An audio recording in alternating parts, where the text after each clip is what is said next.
Interpolation and extrapolation, अंतर्गणन और बाह्य गणन, इस टॉपिक को समझेंगे।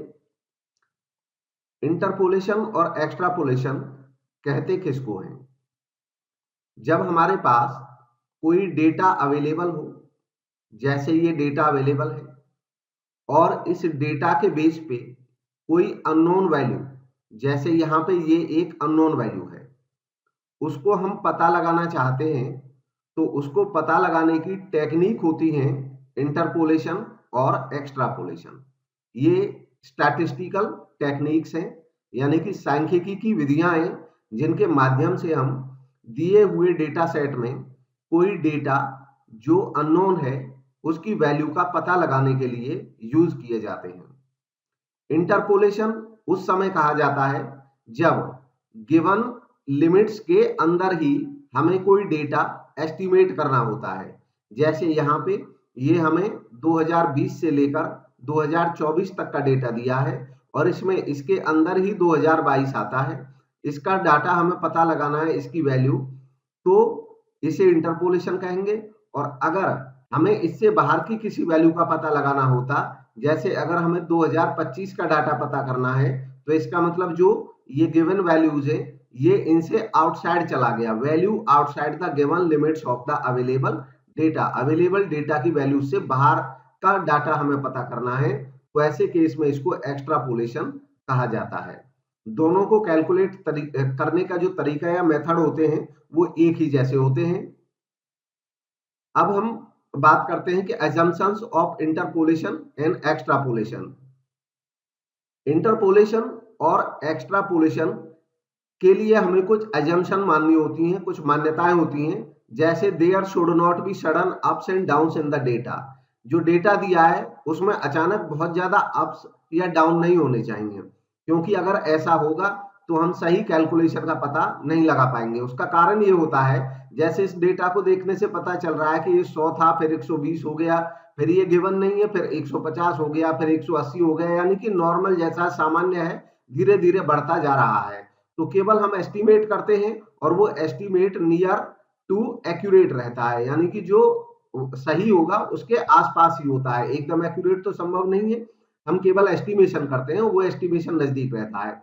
क्या होता अगर मान लो 2021 में अचानक से ये जो डेटा है 120 टन की जगह अगर मान लो ये केवल 10 टन होता, तो हम कैसे अंदाजा लगाते? 2020 में किसी कंपनी का कोई प्रोडक्शन था 100 टन, 2021 में कंपनी में स्ट्राइक हो गई और स्ट्राइक होने से लगभग साल भर काम बंद रहा और इस वजह से थोड़े बहुत दिन कंपनी चली तो 10 टन सामान ही बन पाया। हालांकि बाद में फिर कंपनी सही रास्ते पे आ गई तो 150 टन 180 टन बनने लगा। तो अब ये जो 10 वैल्यू है ये अचानक इतना डाउन हो गया, इसकी वजह से हमारा यहाँ का जो हम वैल्यू फाइंड आउट करेंगे वो गलत हो जाएगा, वो सही हो नहीं पाएगा। तो डेटा में अचानक अप्स एंड डाउन नहीं होने चाहिए। दूसरा, there should be regularity in changes. अगली बात है कि जो चेंजेज है उनमें एक रेगुलरिटी, एक नियमितता का होना भी जरूरी है, रेगुलर होने चाहिए। अगर लगातार वैल्यूज नहीं रहेंगी तो भी हमें ढूंढने में दिक्कत आएगी। तो केवल जब कई सारे वर्ष का डाटा दे रखा होता है तो कुछ वर्षों का, 1 या 2 वर्षों का डेटा हम इससे ढूंढ सकते हैं।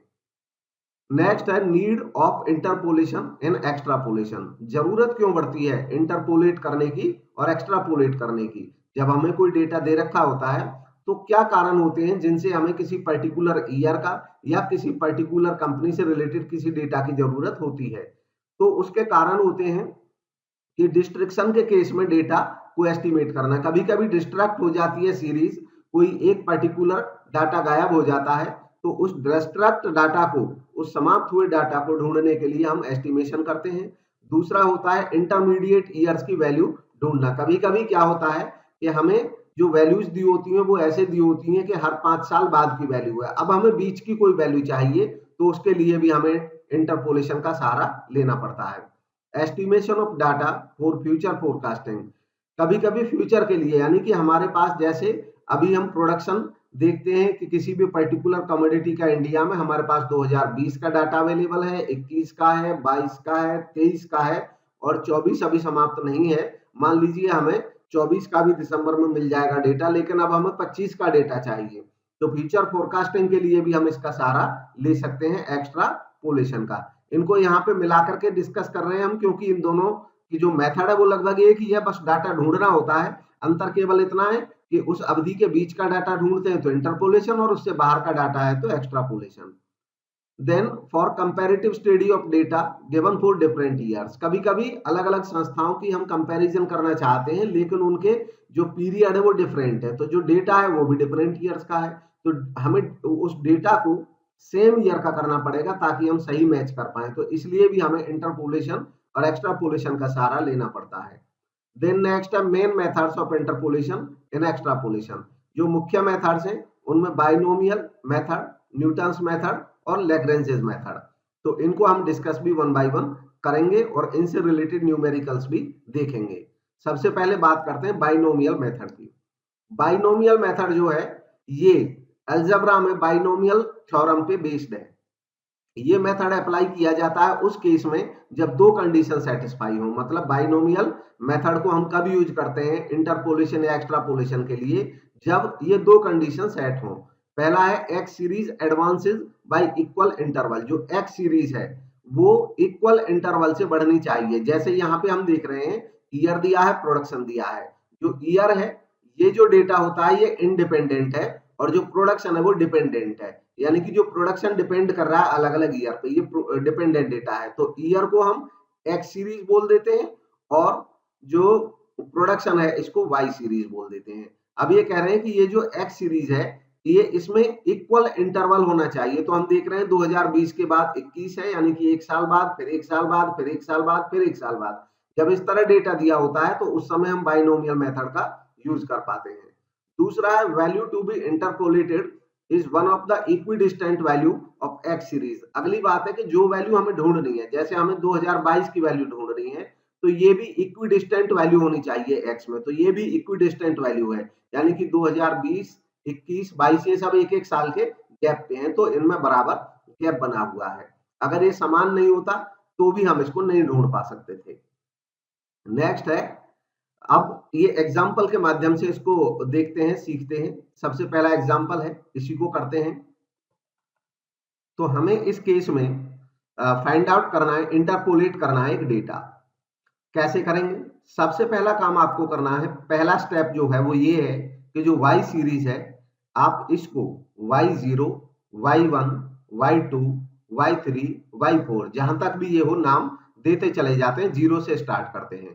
तो हम यहाँ पे लिखना स्टार्ट कर देते हैं कि y0 ये 100 है, y1 120 है, y2 ये हमें ढूंढना पड़ेगा, y3 150 है और y4 ये 180 है। अब हमें बाइनोमियल थ्योरम के हिसाब से इसका फॉर्मूला लिखना है। तो वो कैसे लिखते हैं, इक्वेशन पूरी लिखनी है। उसको लिखने का तरीका होता है कि हमें ये देखना है कि क्वेश्चन में y की कितनी वैल्यू नोन है, मतलब कितनी वैल्यूज गिवन है। तो y की यहाँ पे 4 वैल्यू दे रखी है, 100 दे रखा है, 1, ये 2, ये 3, ये 4, एक हमें ढूंढनी है। तो 4 वैल्यू जो गिवन होती है उनके हिसाब से ही फॉर्मूला बनता है, एक्सपेंशन होता है। तो कैसे लिखेंगे, उसको लिखने का तरीका होता है कि y माइनस 1 को एक्सपेंड करेंगे हम जितनी इसकी नॉन वैल्यूज हैं। नॉन वैल्यू 4 है तो 4 तक हम इसको एक्सपेंड करेंगे, तो y माइनस 1 की पावर 4। अगर ये 5 होता तो पावर 5 हो जाती, अगर ये 6 होती नॉन वैल्यूज तो 6 हो जाती, अगर ये 3 ही रहती तो y माइनस 1 की पावर 3 रहती। अब इसको हमें एक्सपेंड करना है और उसका तरीका है कि ये जो पावर यहाँ पे 4 है यहीं से शुरू करते हैं। सबसे पहले लिखते हैं y और यहाँ पे लिखेंगे y4। जो पावर होती है उसको हम इसका सबस्क्रिप्ट यूज करते हैं, y4। इसके बाद अगला जो वैल्यू लिखेंगे वो ये y जो है ये 4 से एक एक करके कम होती चली जाएगी। जैसे यहाँ पे y4 लिखा, अगला हम लिखेंगे y3, उससे नेक्स्ट हम लिखेंगे y2, उसके बाद हम लिखेंगे y1। ये एक एक करके जो समीकरण हम बनाएंगे उसमें ये वैल्यूज कम होती चली जाएंगी और ये बराबर होता है सब जीरो के। ये दरअसल डिफरेंसेस हैं सब, और इनको जब हम सबको कैलकुलेट करते हैं तो 0 आनी चाहिए। अब ये जो y4 है, ये पूरा समीकरण है, इनमें हम प्लस माइनस कैसे लगाते हैं? तो इसका रूल होता है कि जो पहली टर्म है वो प्लस रहती है, और उसके बाद वाली माइनस, फिर उसके बाद वाली प्लस, एक एक करके ये चिन्ह बदलते चले जाएंगे, फिर इसके बाद वाली माइनस, फिर इसके बाद वाली प्लस। इस तरीके से ये इक्वेशन प्लस माइनस हमने कंप्लीट कर दी है। फिर अगला काम होता है कि जो y है, इससे आगे इसका गुणांक यानी कि इसका कोफिशिएंट लिखना होता है। उसका भी एक तरीका बड़ा आसान है। सबसे पहले शुरू 1 से करते हैं। अब 1 को चाहे यहाँ पे हम लिखें या ना लिखें, एक ही बात है। चाहे तो आप 1y लिख लो यहाँ पे, और चाहे केवल y रहने दो, एक ही बात है। जो पहला वाला है वो 1 रहता है, और जो लास्ट वाला है वो भी 1 रहता है। ये भी 1y है, तो इसलिए इसको हमने इग्नोर कर दिया, लिखते नहीं। लिख लेंगे तब भी कोई फर्क पड़ता नहीं है, लेकिन क्योंकि इसको छोड़ा जाता है तो बेटर है आप भी उसी तरह करें जैसे सब करते हैं। अब जो अगली टर्म है y3, इसका हमें गुणांक चाहिए, तो वो कैसे लिखेंगे? उसका तरीका है कि इससे पिछले वाला जो y था, यानी कि ये 1y4, हमें इसका कैलकुलेशन करने का तरीका होता है कि इसका जो कोफिशिएंट है यानी कि 1, उसको लिखेंगे यहाँ पे। ये 1, ये रफ वर्क है, इसलिए मैं इसको ऊपर अलग से कर रहा हूं, ये रफ वर्क है। 1 इंटू, तो ये इसका कोफिशिएंट आ गया, और ये इसका सब्सक्रिप्ट है 4, तो यहाँ पे लिखेंगे 1 इंटू 4। और अब लिखेंगे नीचे इसका नंबर, इसका सीरियल नंबर इस इक्वेशन में। तो इसका सीरियल नंबर ये पहला ही है, तो यानी कि 1। तो इससे ये वैल्यू आ जाएगी 1 इंटू 4 अपॉन 1, 4/1 यानी कि 4। तो इसका कोफिशिएंट हमें मिल गया 4। यही तरीका पूरे इक्वेशन में अपनाया जाता है। तो ये हो गया 4y3 प्लस, अब इसका हमें निकालना है कोफिशिएंट। तो कैसे निकालेंगे? इससे ठीक पहले वाले का यानी कि प्रीवियस का कैलकुलेशन करते चले जाते हैं। प्रीवियस का कोफिशिएंट कितना है? 4, तो यहाँ पे लिख दिया हमने 4 इंटू इसका सब्सक्रिप्ट कितना है? 3, तो यहाँ पे लिख लिया हमने 3, और अपॉन इसका नंबर। इसका नंबर देखेंगे तो ये पहला y था, ये दूसरा y है यानी कि 2, तो 2 से करेंगे इसको डिवाइड। ये आ जाएगा 4 3 12, 4 इंटू 3 12 होता है अपॉन 2 यानी कि 6। तो यहाँ पे इसका कोफिशिएंट हो गया 6y2। अब इसके बाद आगे आ जाएंगे और इसमें फिर वही तरीका अपनाएंगे y1 के लिए। इससे पहले वाला जो y है उसका कोफिशिएंट और उसका सब्सक्रिप्ट यानी कि 6 इंटू 2, तो ये हो जाता है 6 इंटू 2 12। अब 12 को अगेन डिवाइड करेंगे इसके नंबर से, तो इसका नंबर चेक करेंगे तो ये होता है, ये पहला y था, ये दूसरा था, ये तीसरा था, तो तीसरे वाला है।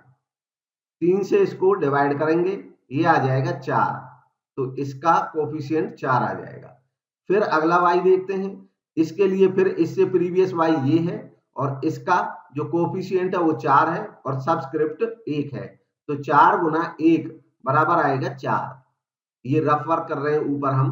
4 को डिवाइड करेंगे इसके नंबर से, तो इसका नंबर देखें y का, ये कौन से नंबर का y है? ये पहला था, ये दूसरा था, ये तीसरा था, ये चौथा है, 4। तो 4 को 4 से डिवाइड करेंगे तो 1 आएगा, ये 1 आएगा, इसलिए 1 को हम यहाँ पे इग्नोर कर रहे हैं। तो अब ये इक्वेशन बन गई y4 minus 4y3 plus 6y2 minus 4y1 plus y0 बराबर 0। अब इनकी सबकी वैल्यूज हम लिख देंगे यहाँ पे और कैलकुलेशन करेंगे आगे। y4 इसमें गिवन है कितना? तो ये y4 दिया है 180, तो पहली वैल्यू आ जाएगी यहाँ पे 180। देन उसके बाद लिखेंगे माइनस 4 इंटू y3, तो y3 है 150, तो यहाँ पे लिख दिया जाएगा 4 इंटू 150। इसके बाद इसको ब्रैकेट में रखेंगे कैलकुलेशन तक। इसके बाद अगला जो है ये है प्लस 6y2, तो 6y2 चूंकि y की वैल्यू दी नहीं है तो ये 6y2 एज इट इज रहेगा, इसकी वैल्यू हमें अभी ढूंढनी है। इसके बाद चलेंगे माइनस 4y1, तो y1 120 है, इसलिए ये आ जाएगा 4 इंटू 120। तो इसके बाद 4 इंटू 120 इसको कर देंगे। नेक्स्ट फिर है प्लस y0, y0 100 है तो ये आ जाएगा प्लस 100 और ये बराबर होगा किसके, बराबर 0 के। फिर इसको अब हम कर लेंगे कैलकुलेट। इसको कैलकुलेट करेंगे कैसे कि ये 180 है, इनको गुना करते चले जाना है, माइनस ये आ जाएगा 600 प्लस 6y2 माइनस ये आ जाएगा 480 प्लस 100 इक्वल टू 0। फिर इसके बाद जो प्लस प्लस वाले हैं 180 और 100 इनको ऐड कर लेंगे, 180 और 100 हो जाएंगे 280। फिर इसके बाद जो माइनस वाले हैं माइनस 600 और माइनस 480 इनको भी ऐड कर देंगे, ये हो जाएंगे माइनस के 1080 और ये रह जाएगा प्लस 6y2। इसके बाद ये बराबर 0। अब नेक्स्ट स्टेप होगा, यहां पे इन दोनों को नंबर्स को इधर ले जाएंगे और केवल 6y2 यहां पे रह जाएगा, तो ये रह गया 6y2 इक्वल्स टू, जब ये इधर आएंगे तो ये माइनस वाला तो प्लस हो जाएगा, ये हो जाएगा 1080 और ये 280 माइनस का हो जाएगा माइनस 280। इनको कैलकुलेट कर लेंगे तो ये कैलकुलेट होकर के आ जाएंगे, 1080 से 280 लेस करेंगे, ये आ जाएगा 800। इसके बाद 6y2, यहां पे y2 हमें निकालना है, 6 को इधर ले आएंगे तो ये होगा 800 और 800 को डिवाइड करेंगे 6 से। इसको डिवाइड करेंगे तो इसकी वैल्यू कितनी आ जाएगी, ये यहां पे लिख देनी है। इसकी वैल्यू आ जाएगी 133.33 और यही इसका आंसर हो जाएगा। ये वैल्यू हमें मिल गई 2022 की। सेकंड एग्जांपल, नेक्स्ट इलस्ट्रेशन करेंगे। इसमें with the help of the following data estimate the likely production for 1990 and 2000। अब 2 ईयर्स का डेटा हमें यहाँ पे पता करना है, एक 1990 का, एक 2000 का। तो पहले तो चूंकि इसमें भी हमें 2 साल का डेटा पता लगाना है, इंटरपोलेशन का केस है, देखेंगे कौन सा मेथड यूज हो सकता है। क्योंकि इनमें जो फॉरवर्ड हो रहे हैं ये x की वैल्यूज 75 के बाद 5 ईयर बढ़ा करके 1980, देन 5 ईयर बाद 85, then after 5 year 90, then after 5 year 95, then after 5 year 2000, then after 5 year 2005। तो 5-5 साल का गैप है, लगातार है, रेगुलर है, डिस्टेंस इक्वल है और रेगुलर भी है। तो इसका मतलब इसमें भी हम बाइनोमियल का यूज कर सकते हैं। तो बाइनोमियल का यूज इसमें करेंगे, लेकिन इसमें 2 बार होगा। एक बार 1990 का डेटा हम निकालेंगे, फिर 2000 का। तो किस तरीके से होता है उसका तरीका है, यहाँ पे हम देखेंगे इसमें नॉन वैल्यू कितनी है। तो इसमें जो नॉन वैल्यूज है वो 1, 2, 3, 4, 5, यानी कि टोटल 5 वैल्यूज इसमें नॉन है। तो इस बार हमें जो एक्सपेंशन करना होगा फॉर्मूले का वो 5 तक करना होगा। तो उसका तरीका है लिखने का, उसको हम लिखेंगे या तो डेल्टा से भी लिखते हैं, डेल्टा 5 और सबस्क्रिप्ट 0, या ऐसे भी लिखते हैं y-1 की पावर 5 जो नॉन वैल्यूज है। और इसका फॉर्मूला हमें यहाँ पे अब लिखना होगा। तो इसका फॉर्मूला क्या बन जाएगा, 5 तक हमें करना है तो पिछले की तरह अब हम करेंगे y। अब प्लस माइनस आप जान चुके हैं, पहला प्लस रहता है, फिर माइनस रहता है, फिर प्लस, फिर माइनस, फिर प्लस, फिर माइनस।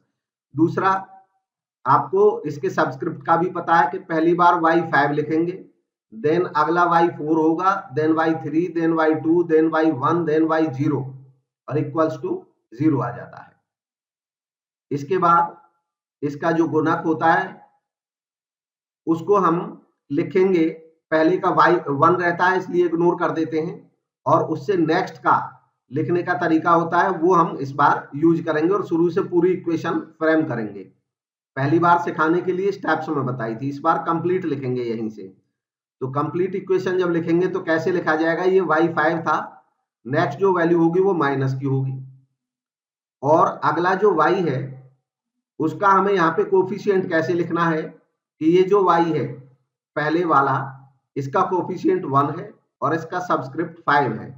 तो यहाँ पे अगर इसको रफ में करोगे तो 1 into 5 हो जाएगा अपॉन इसका नंबर, सीरियल नंबर 1 है, तो ये 1 into 5 अपॉन 1, तो 5 अपॉन 1 यानी कि 5, मतलब ये 5 आ जाएगा। तो ये 5 लिख दिया हमने। इसके बाद लिखेंगे यहाँ पे y, 5y, और ये सबस्क्रिप्ट कम हो जाएगा, ये 5y4 हो जाएगा, y4। फिर अगला लिखेंगे प्लस आ जाएगा, और जब प्लस लिखेंगे तो यहाँ पे फिर इन दोनों को गुना करेंगे, बस यही तरीका बढ़ाते चला जाएगा इस इक्वेशन को। 5 into 4 20 होता है, और इसका नंबर, सीरियल नंबर इस y का 2 है, तो 20 को 2 से डिवाइड करेंगे, ये आ जाएगा 10, 10 लिख दिया, 10y हो गया, और y4 की जगह एक कम हो जाएगा 3। नेक्स्ट अब माइनस का आ जाएगा, माइनस में फिर इन दोनों को मल्टीप्लाई करेंगे, 10 into 3 30 आ जाएगा, और इसका नंबर 3 है, 30 को 3 से डिवाइड करोगे तो 10 आ जाएगा अगेन, तो 10y, और इस बार y में एक कम होकर के 2 रह जाएगा, फिर प्लस लिखा जाएगा, और अब इन दोनों को गुना करेंगे, 10 into 2 20, और 20 को इस y के नंबर से डिवाइड कर देंगे, इस y का नंबर चौथा है, फोर्थ, यानी कि 1 2 3 4, तो 20 को 4 से डिवाइड करेंगे तो ये 5 आ जाएगा, इसलिए यहाँ पे 5 लिखेंगे, और 5 लिख करके ये आ जाएगा y, और y रह जाएगा इस बार 1, एक सबस्क्रिप्ट फिर कम हो जाएगा। देन इसके बाद माइनस लिखेंगे, और इस बार यहाँ पे 5 into 1 5 रह जाएगा, 5 को डिवाइड करेंगे इस y के नंबर से जो कि 5 है, 5 को 5 से डिवाइड करेंगे तो 1 आएगा, 1 को लिखने की जरूरत नहीं होती है इसलिए केवल y लिख देंगे, 1y लिखें या केवल y लिखें एक ही बात है, और y का सबस्क्रिप्ट फिर से एक कम हो जाएगा, तो एक से एक कम करेंगे तो 0 आ जाएगा, और बराबर 0 आ जाएगी। ये फॉर्मूला हमारा यहाँ पे एक्सपेंड हो चुका है। अब इस फॉर्मूले में वैल्यूज को रखते चले जाएंगे, तो पहला केस सोल्व करते हैं, ये आ जाएगा y5, डायरेक्ट इसकी वैल्यूज लिखेंगे, इसको कैलकुलेट करना है हमें, y5 के लिए इनको हमें नंबरिंग देनी है, तो 75 स्टार्ट करेंगे y0 से, ये y0 है, देन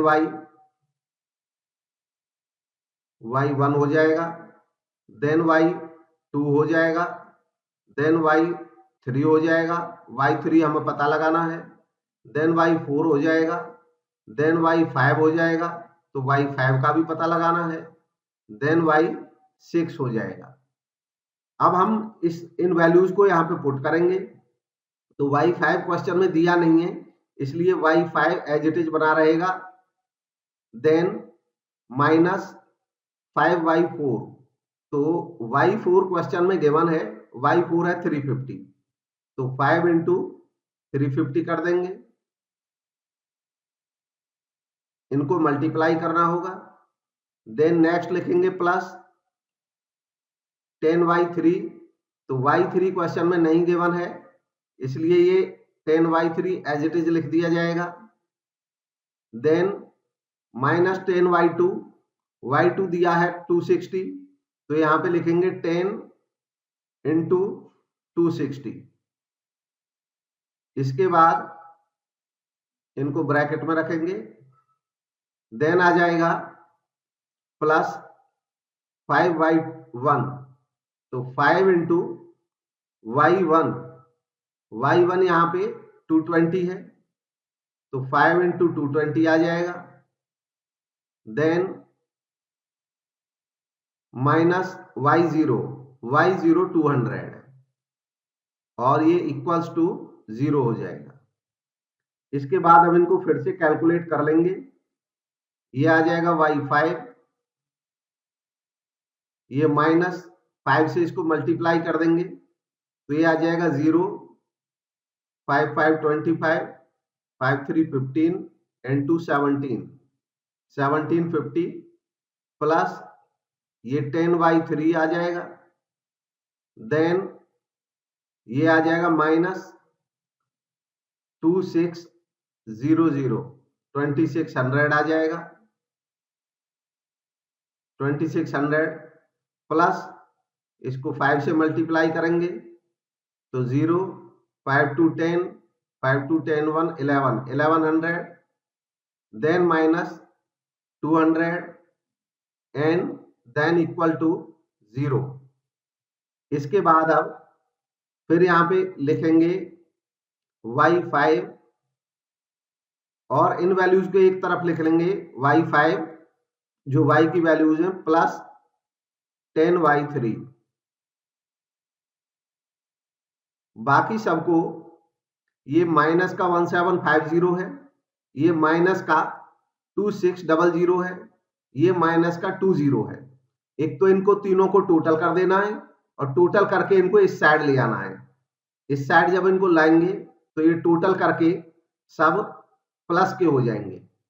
तो 1750, 2600, 1100 इन सबको टोटल करें, ये टोटल करके आ जाएंगे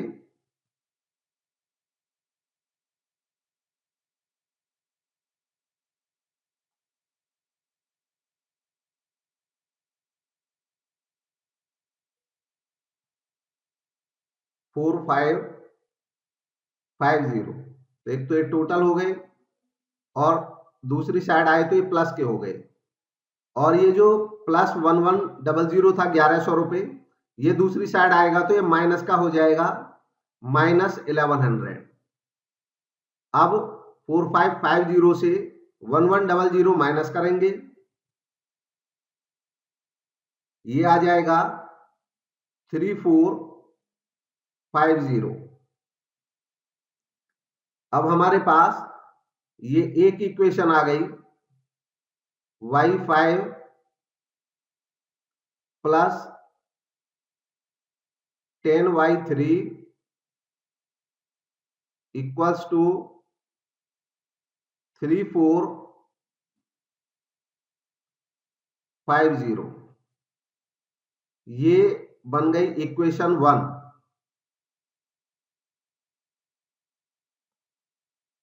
अब यहां पे हमें ऐसे केस में जब दो वैल्यूज फाइंड आउट करनी होती हैं तो दो समीकरण चाहिए होती हैं। एक समीकरण बन चुका है, एक समीकरण और बनाएंगे। तो दूसरा इक्वेशन जो बनाएंगे वो इक्वेशन तो यही रहेगा, बस इसका जो सबस्क्रिप्ट है ये एक एक बढ़ता चला जाएगा सब में, बाकी इक्वेशन एज इट इज रहेगी। ये y5 की जगह y6 हो जाएगा, ये y5 हो जाएगा, ये 4 हो जाएगा, ये 3 हो जाएगा, ये 2 हो जाएगा, ये 1 हो जाएगा और बराबर 0 एज इट इज रहेगी। तो इसको लिखते हैं इक्वेशन को, यहां पे ये इक्वेशन लिखा जाएगा एज इट इज, इसी को लिखना है हमें।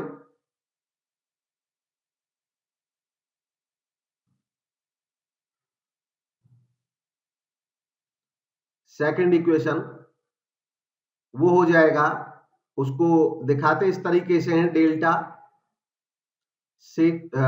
5 और सबस्क्रिप्ट 1।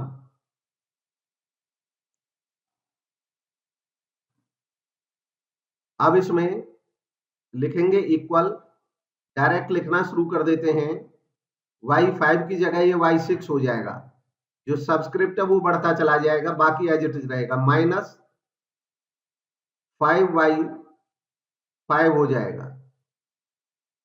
प्लस 10y4 हो जाएगा माइनस 10y3 हो जाएगा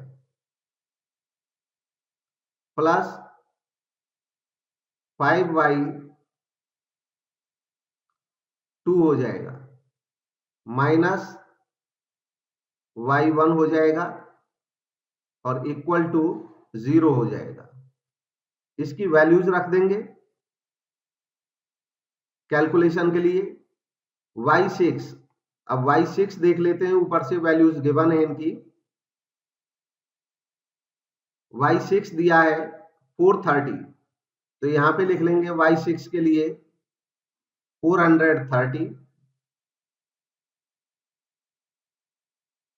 माइनस 5/5, y5 हमें ढूंढना है, तो ये एज इट इज लिख दिया जाएगा 5/5 प्लस 10/4, y4 क्वेश्चन में गिवन है 350, तो 10 इंटू 350 होगा, वो 3500 आ जाएगा, डायरेक्ट लिख देते हैं।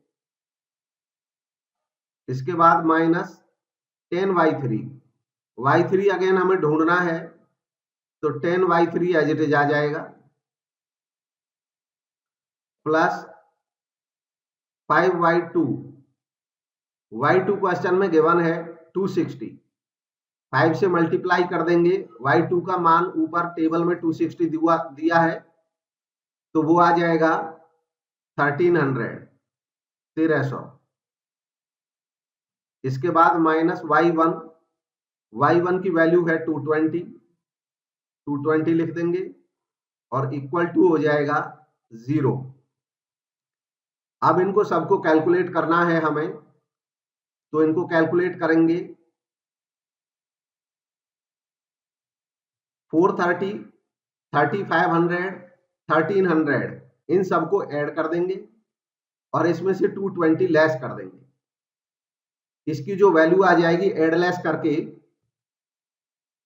वो आ जाएगी 5010। बाकी माइनस 5/5 एज इट इज रहेगा, और माइनस 10/3 एज इट इज रहेगा, इक्वल टू 0। इसके बाद अब यहां पे इन वैल्यूज को माइनस 5/5 यहां रहेगा, माइनस 10/3 यहां रहेगा, और इक्वल्स टू 5010 इधर आएगा, तो ये माइनस का हो जाएगा 5010। अब ये हमारे पास दूसरा समीकरण बन गया, सेकंड। तो दो समीकरण हो गए, फर्स्ट और 2। अब क्या करेंगे, यहां पे बाई एडिंग इन दोनों को ऐड कर देंगे।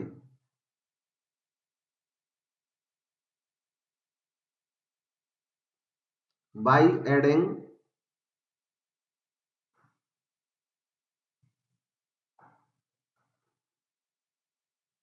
इक्वेशन 1 एंड 2,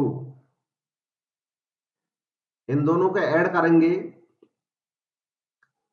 तो ये आ जाएगा। पहला इक्वेशन लिख लेते हैं, y5 प्लस 10/3 इक्वल्स टू 3450, और नीचे गिवन है 5/5 माइनस 10/3 इक्वल्स टू माइनस 5010। इन दोनों को ऐड करेंगे, तो ये y5 माइनस 5/5 में से ऐड करते समय लेस हो जाएगा, क्योंकि ये माइनस का ये प्लस का है, तो अल्टीमेटली बचेगा हमारे पास माइनस 4/5, और ये प्लस 10/3 माइनस 10/3 दोनों हो जाएंगे नील। इधर ये माइनस का बचेगा हमारे पास 0, 11 से 5 6, 9 से 4 5, एंड 4 से 3 1।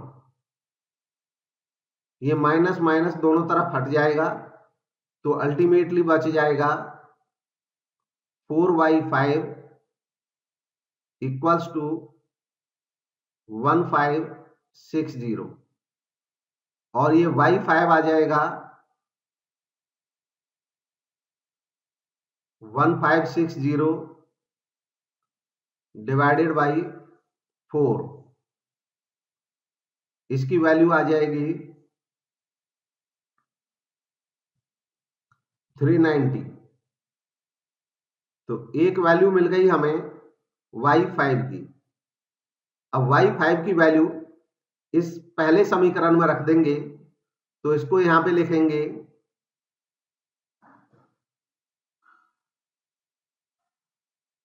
By putting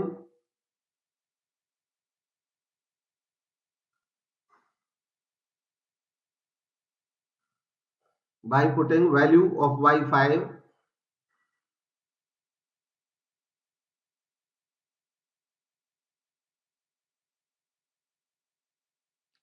in equation first, इसकी वैल्यू रखेंगे तो यहां पे लिख देंगे y5 प्लस 10y3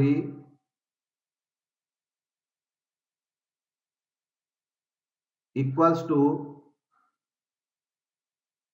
3450। ये जो पहला इक्वेशन है वो लिखा है केवल। अब इसमें वैल्यू पुट करते हैं तो y5 हमारे पास आ चुका है 390। तो 390 plus 10y3 equals to 3450। Then 10y3 equals to 3450 minus 390, इनको लेस कर देंगे तो ये आ जाएगा 0। 15 से 9 6, इसके बाद ये 0 और ये 3060। इसके बाद y3 कैलकुलेट कर लेंगे, 10 इधर आ जाएगा तो 3060 डिवाइडेड बाई 10, ये आ जाएगा 306। इस तरह ये y3 की वैल्यू भी मिल गई। तो दोनों वैल्यूज अब मिल गई, y5 की भी और y3 की भी।